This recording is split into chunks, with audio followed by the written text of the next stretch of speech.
Hello, and welcome to Behind the Brand. In this series, I sit down and have a chat with NOISSUE customers from around the world to find out what drives them to do what they do.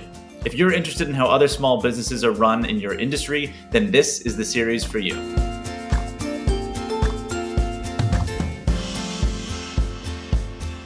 In this episode, I'm chatting with Abby Leighton, who's a NOISSUE Creative Community member. How's it going, Abby? It's going great. It's a beautiful autumn day here in Moab. The leaves are in peak foliage. Oh, cool. Do you want to do quickly just introduce yourself and your studio and what it is you do? Yes, my name is Abby Leighton, and I am a independent designer based in Moab, Utah. I do brand design and brand strategy, as well as have an online shop where I sell a bunch of souvenirs and also my book that I released earlier this year. And yeah, it's kind of like my side project, but I mainly do brand design. Cool. Congratulations on the book. Is the book, tell me about the book a little bit. That sounds so awesome. Yeah, it's called National Parks Maps, and it's a full-color book that has an illustrated map of all the national parks in America. And I illustrated and hand-lettered and wrote the whole thing, and it came out earlier this year. That is awesome. My sister's she's an avid hiker and tries to she's trying to do as many long trails as possible. So that might be a good Christmas present for her. So yes, it'll be on sale on my website. Cool. I'll be hitting that up. First things first, how did you get into the creative industry? Well, growing up, I always loved art. That was always my favorite class. I didn't really care about any other classes. I even created this fake art magazine with my best friend in elementary school, and we collected submissions from all of our classmates, and we would curate the magazine and make it look all nice as in elementary school standards. Yeah.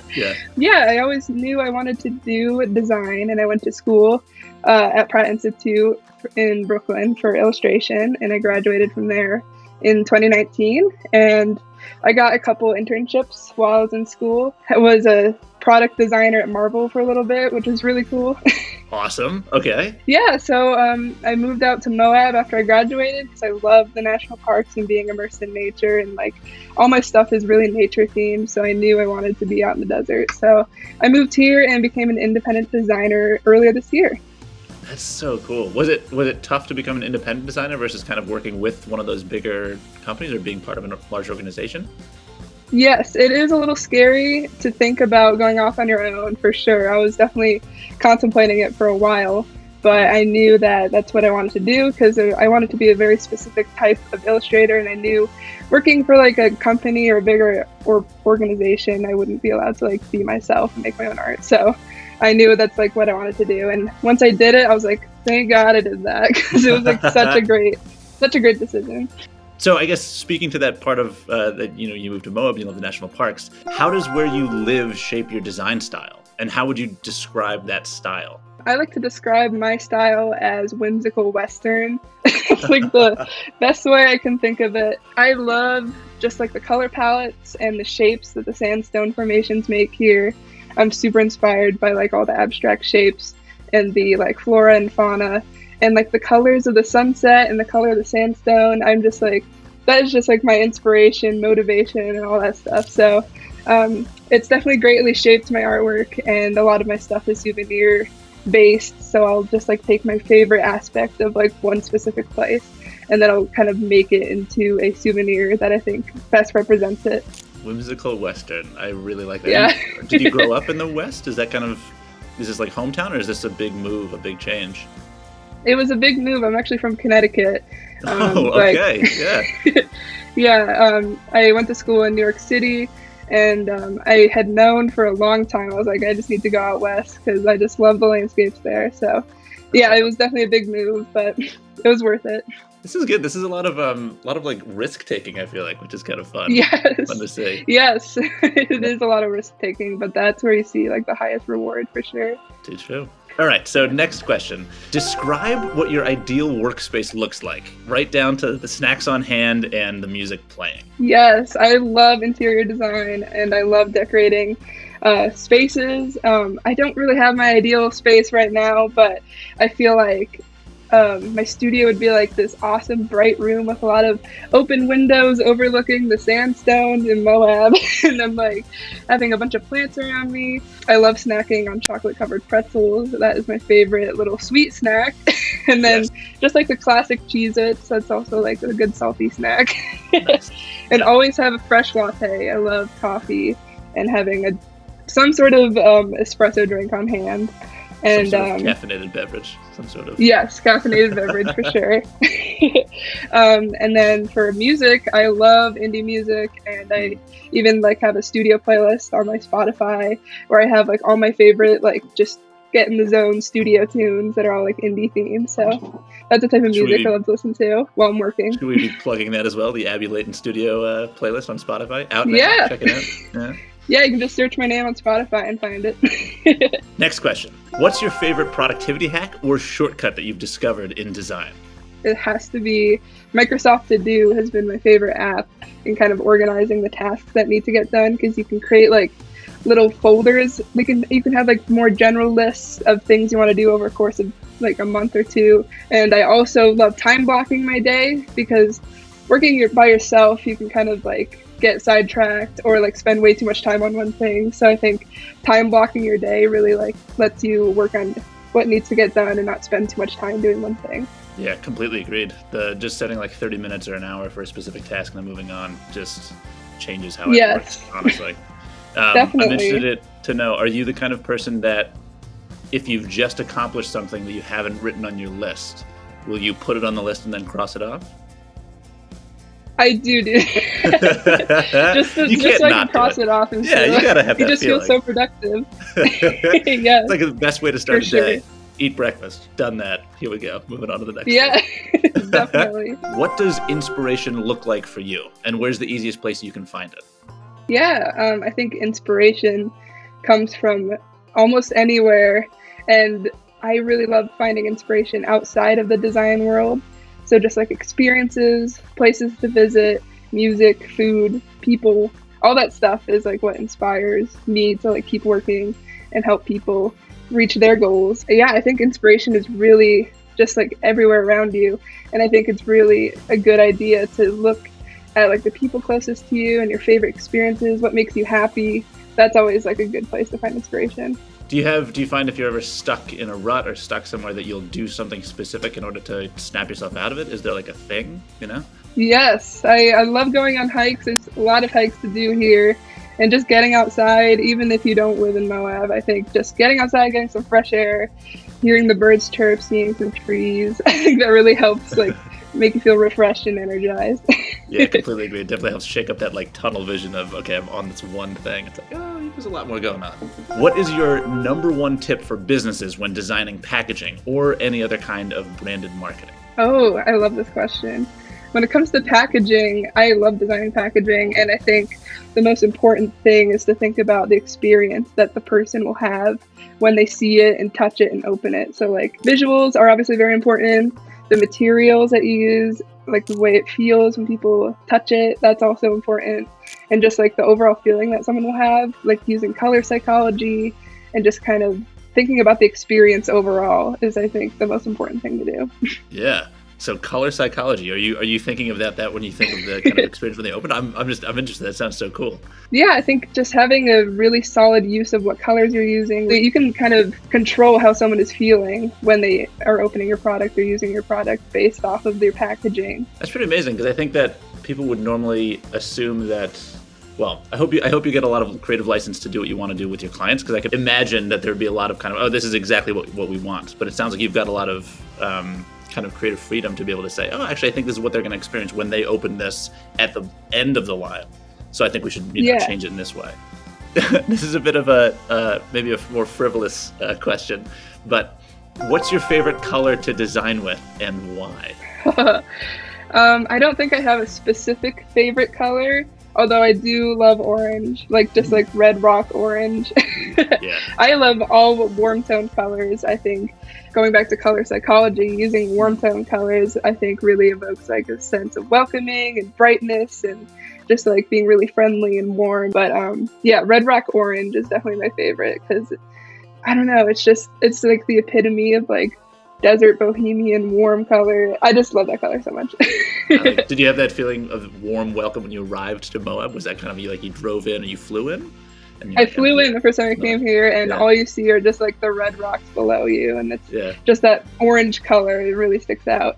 Oh, that's so cool. What's your favorite brand identity? And it could be one you designed or something that someone else designed, and why? And it doesn't have to be a favorite necessarily, but something that really sticks out in your mind as, something you enjoyed or still enjoy looking at. One that actually is so strong it compelled me to buy their product is this hair care company called Day, and they are a cactus botanical themed hair care company that does like shampoo and conditioner. Their branding is amazing, their packaging is beautiful, and I just was so convinced when I saw their Instagram. I was like, I need this in my life.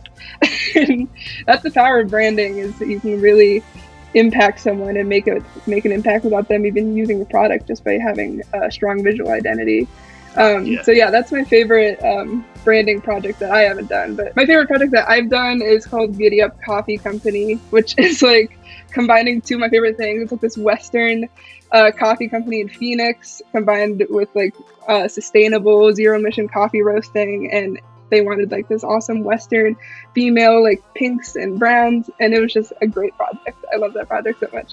That sounds so cool. How do they find you? Because that sounds like the perfect alignment. I know. They found me through Instagram, which is great. Nice. I don't know how specifically they found me, but they had been following me for a while, and I had been going on their profile being like, I hope they reach out to me one day, and eventually they did, which was so great. That's a really serendipitous kind of occasion. Do you find that a lot of people find you for work through Instagram? Like, is that a pretty common occurrence? Yeah, I feel like 90% of my clients come through Instagram, and that's kind of where I post the most. I also post on TikTok sometimes. But yeah, I would say 95% of my clients are through Instagram. Yeah, for now, 90% through Instagram, and then I'm sure when the generation using TikTok kind of ages up, then that'll be the client base. Yes, definitely. Knowing everything you know now, what advice would you give yourself when you were just starting out? I think the most important piece of advice, like when I was just entering college, would probably be like, design what you want to make and don't try to be someone you're not. I feel like throughout college, I was very much trying to be like a big city art director or like a really like popular illustrator. I don't know. I was like trying all these different styles, trying to be someone that I wasn't. And then I think I just kind of realized about 2 years ago, I was like, I can just design cute souvenirs and that's fine. Yeah, I think the biggest advice is to make the work that you want to make and don't try to be someone you're not. Nice. That's really good. That's tough advice too, because I do think that in those kind of earlier years, you're just seeing so much of what other people are doing, and you're constantly learning all these new styles and techniques, and then it's definitely good to experiment. Yeah, and then eventually you just need to cut through and say, okay, well, what do I actually enjoy of all? Yes, yeah, you learn a bunch of different things, you experiment a lot, and you also learn what you don't want to do. So I think just getting into what you want to do is what will make you the most happy. Okay, so this is the last official question we have. What do you see as the next big design trend in 2022?